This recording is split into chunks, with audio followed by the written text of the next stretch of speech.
Untuk maklumat para jemaah muslimin dan juga muslimat, bila saya tamat belajar balik ke Malaysia, ana pergi masjid tu imam baca macam ni, masjid ni imam baca macam ni, jadi tidak ada penyelarasan. Satu. Kemudian bila saya buka dalam kitab fiqh mazhab Syafi'i, nama fiqh dia Mughni Al-Muhtaj, tulis di kertas. Orang mengaji di pondok dia kena tahu kitab ni. Kalau tak tahu lagi kitab ni tu barulah tu, tak cukup, tak habis mengaji lagi. Mughni Al-Muhtaj ni ditulis oleh Syekh Al-Khatib Asy-Syarbini. Dalam kitab ini dia kumpulkan bacaan-bacaan yang mari daripada Nabi SAW di dalam wirid kita lepas salat. Jadi saya kumpul di sini untuk kita panduan. Jadi Nabi SAW bila selesai daripada salat, bagi salam, assalamualaikum, maka Nabi kita beristighfar. Orang tanya rawi hadis, kaifal istighfar? Bagaimana Nabi istighfar? Dia kata astaghfirullah, astaghfirullah, astaghfirullah. Ringkas je. Sebab kita nak habiskan bacaan. Kalau kita panjangkan yang awal, tak sempat yang akhir. Kita ni memang banyak kelang kabut, banyak kerja, nak pergi sana sini, jadi kita cepatkan. Kemudian Nabi baca Allahumma antas salam wa minkas salam tabarakta ya zal jalali wal ikram. Ingat dah? Dua dah ingat? Malam ni boleh ingat selalu dah, nampak? Nah, ini sampai ke sini, itu hadis riwayat oleh Sauban, sahabat, dikeluarkan hadis ini oleh Imam Muslim. Maknanya hadis itu sahih. Istighfar 3 kali, kemudian Allahumma antas salam wa minkas salam tabarakta ya zal jalali wal ikram. Ini lengkap, senang.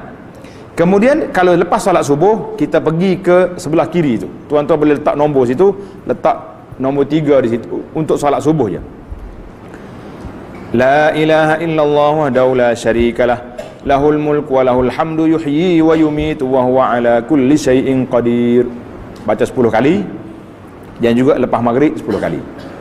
Adapun asar, zuhur, asar, isya, kita terus nombor 3 kepada yang sebelah kanan tu, la ilaha illallah wahdahu la syarikalah, sampai kepada walau karihal kafirun. Baca yang tu sekali. Kemudian Allahumma la mani'a lima a'taita, itu nombor 4. Letak nombor 4 situ. Allahumma inni ala zikrika wa syukrika, itu nombor 5. Allahumma ajarni minan nar, ini ada khilaf sini. Ada sebahagian ulama mengatakan tidak dhaif riwayat ini, tapi sebahagian kata boleh diterima. Saya letak di situlah, tidak menjadi masalah. Kata di masyhur di kalangan kita ni fadailul amal, sebab ada riwayat. Kemudian lepas solat subuh saja kita baca Allahumma inni as'aluka ilman nafi'a. Cuba kata ni, Allahumma inni as'aluka ilman nafi'a wa rizqan tayyiba wa amalan mutaqabbala. Tulis itu, tulis kat tepi. Doa penerang hati. Ni doa penerang hati ni. Tahun ni tahun 6 Merosuk ni, dah insya-Allah tahun depan naik balik. Jadi doa ni kita baca lepas subuh. Tak kiralah kalau muslimat uzur pun baca juga. Saya kata elok sangat kalau anak kita pagi-pagi nak pergi sekolah, nak turun tangga, sebelum kita baca bismillah tawakkal Allah, ajar dulu doa penerang hati ni.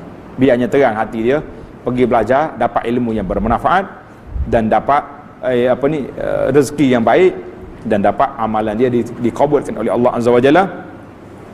Kemudian kita baca subhanallah 33 kali, alhamdulillah 33 kali, Allahu akbar 33 kali, diakhiri dengan la ilaha illallah wahdahu la syarikalah sampai ke akhir.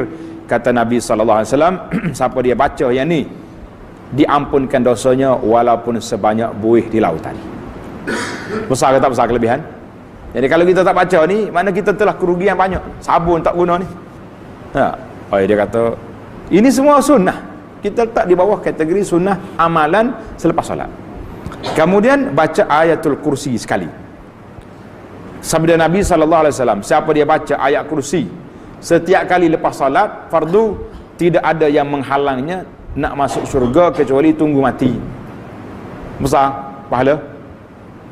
Tambah lagi, ayat kursi ni dibaca 8 kali satu hari. Tanda tuan-tuan.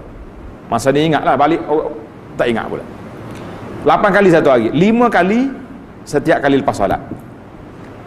Sekali waktu pagi, sekali waktu petang, dan sekali lagi waktu nak tidur. Itu dia panggil 8 tempat baca ayat kursi. Nanti ada bila masa-masa bila-bila pula mungkin kita buat tadabbur ayat kursi. Menarik. Tadabbur ayat kursi. Kita dah baca ayat kursi, tapi kalau kita tidak tadabbur makna dia, kita tak rasa ketajaman, ketinggian kedudukan dia. Sehingga di ayat kursi ini disebut ayat yang paling afdal dalam Quran. Ayat kursi. Fatihah surah yang paling afdal. Kena beza. Ayat kursi ayat. Kemudian kita baca 3 qul huwallahu ahad, qul a'udzu birabbil falaq, qul a'udzu birabbin nas pada setiap kali lepas solat.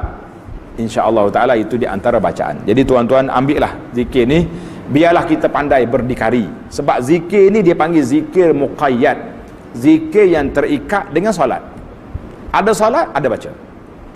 Kita tak usah duduk menyalahkan imam. Imam dia pendekkan sebab ada orang nak kuliah. Kalau imam baca panjang-panjang kan, pengkuliah kata macam tak sudi aku mari dia pula dah. Macam-macam cerita. Jadi dia pendekkan. Kita nak pergi cepat, ada masyarakah, nak pergi ambil anak sekolah, nak pergi berjabat. Jadi tak salah.